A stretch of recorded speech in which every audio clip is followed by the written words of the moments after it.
Olá, meu irmão. Hoje Jesus nos faz uma pergunta desafiadora. Quem sou eu para você? Você tem a resposta a essa pergunta? Vamos juntos partilhar essa palavra que está no Evangelho de São Mateus. Nós estamos unidos em nome do Pai, do Filho e do Espírito Santo. Amém.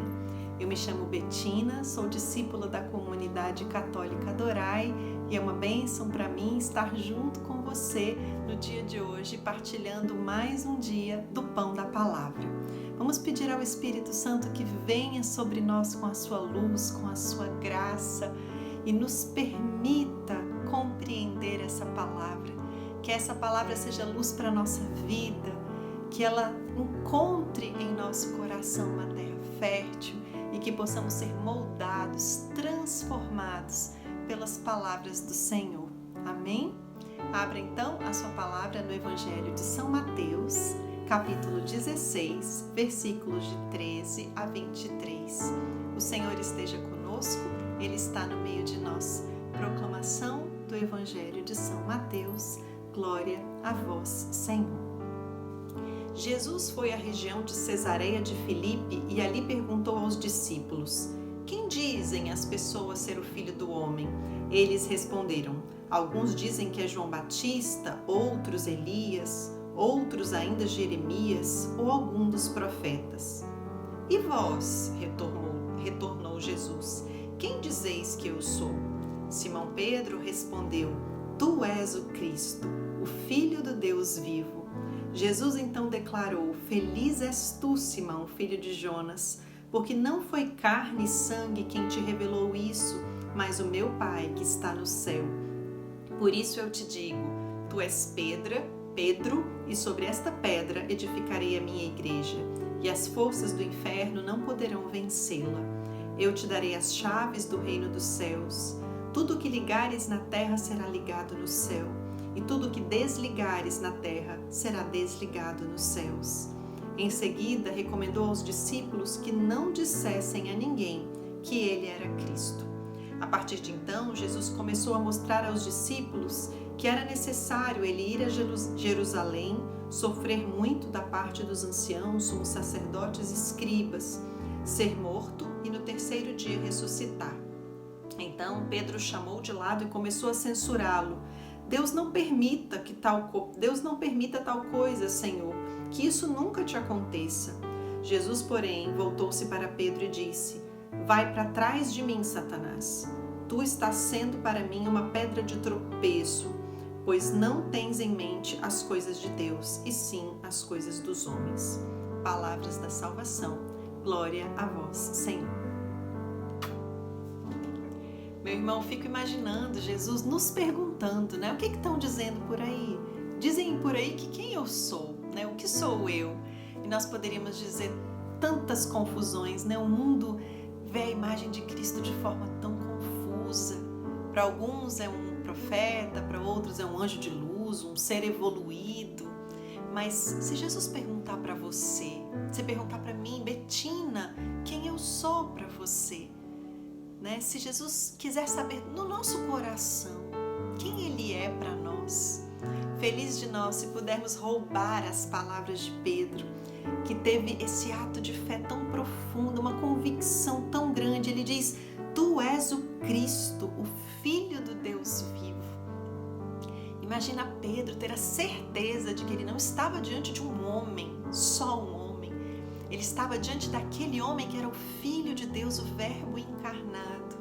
Felizes de nós, meus irmãos, se pudermos proclamar esta fé de Pedro, que nos atesta, que nos confirma de que nós temos um Deus que quis ser homem, que quis ser encarnado, ter carne como nós, ter sangue como nós, passar todas as necessidades que nós passamos como homens, viver as experiências de tudo que vivemos e sentimos, menos no pecado. Um Deus que quis estar junto de nós na terra, quis ser nosso maior exemplo, quis viver, morrer e ressuscitar, nos abrir o céu, nos dar vida nova e vida eterna. Feliz de nós se pudermos proclamar uma fé tão certa, tão sólida como a fé de Pedro. E nós sabemos que quem nos revela, quem nos permite enxergar que Jesus Cristo é Deus é o Pai. Assim disse Jesus: a Pedro. E Jesus também mostrou toda a autoridade que Pedro tinha a partir daquele momento sobre a igreja, quando ele disse: tu és pedra, e sobre esta pedra edificarei a minha igreja, e as forças do inferno não poderão vencê-la. Meus irmãos, a nossa igreja tem uma base sólida que está em Pedro. E a sucessão de Pedro, ano após ano, está no Santo Padre Papa. Que graça temos de olhar hoje para o Santo Papa, o Papa Francisco, e reconhecer que ali está um sucessor de Pedro. Nós somos a igreja de Pedro, nós somos a igreja de Jesus Cristo.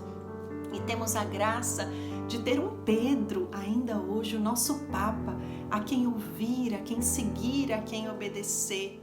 Tenhamos um coração obediente. O Senhor nos prometeu que as portas do inferno nunca prevaleceriam sobre a nossa igreja.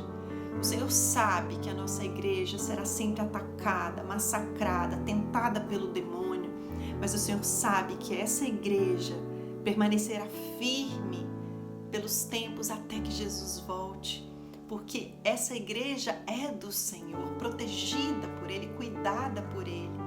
Por isso eu te convido a ter sempre os ouvidos abertos ao que o Santo Padre o Papa nos diz, a confiar que Ele é o sucessor de Pedro, a como católico defender a sua igreja, nunca falar mal do Papa, ainda que você não compreenda a atitude do Papa, se coloque em oração, leia os documentos, tente compreender a palavra do Santo Padre. Confiemos que o nosso Papa é o sucessor de Pedro, merece o nosso amor, a nossa obediência e a nossa intercessão.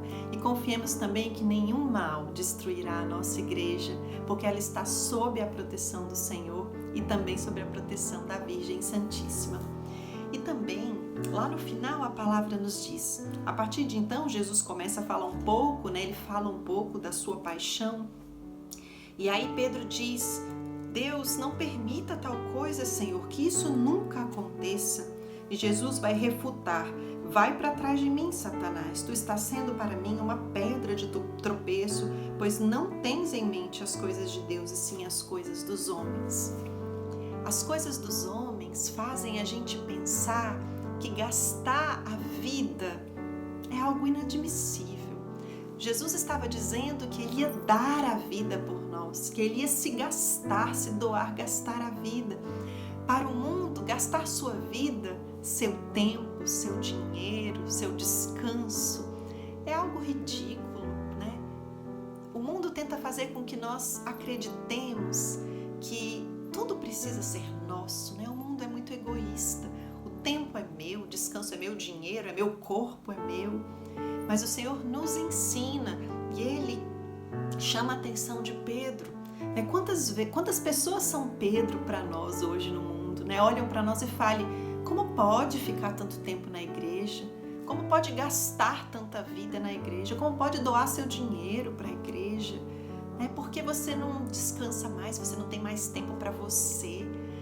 Mas quando olhamos o exemplo do nosso Senhor, que gastou a sua vida por nós e nos deu a vida, nós entendemos que o exemplo do Senhor é isso que nós precisamos e queremos seguir: gastar a nossa vida pelo outro, gastar o nosso tempo, o nosso descanso, o nosso dinheiro em favor do reino de Deus. Assim como cristãos, o cristão é um outro Cristo. Como cristãos estaremos seguindo o exemplo do nosso Deus, o nosso Senhor, o nosso Salvador, proclamando verdadeiramente a fé de Pedro na nossa vida. Gastemos a nossa vida pelo reino de Deus e encontraremos a verdadeira alegria nessa terra e um dia a verdadeira alegria no céu. Amém? Te convido a permanecer sempre conosco nas nossas redes sociais, no Instagram CC Adorai, no YouTube CC Adorai Play, e peço a Deus que abençoe seu dia, sua vida, sua família. Se essa palavra falou ao seu coração, compartilhe com mais e mais pessoas para que sejamos mensageiros do reino de Deus nessa terra. Amém? Muito obrigada por estar conosco no Pão da Palavra. Nos vemos na semana que vem. Estivemos unidos em nome do Pai, do Filho e do Espírito Santo. Amém.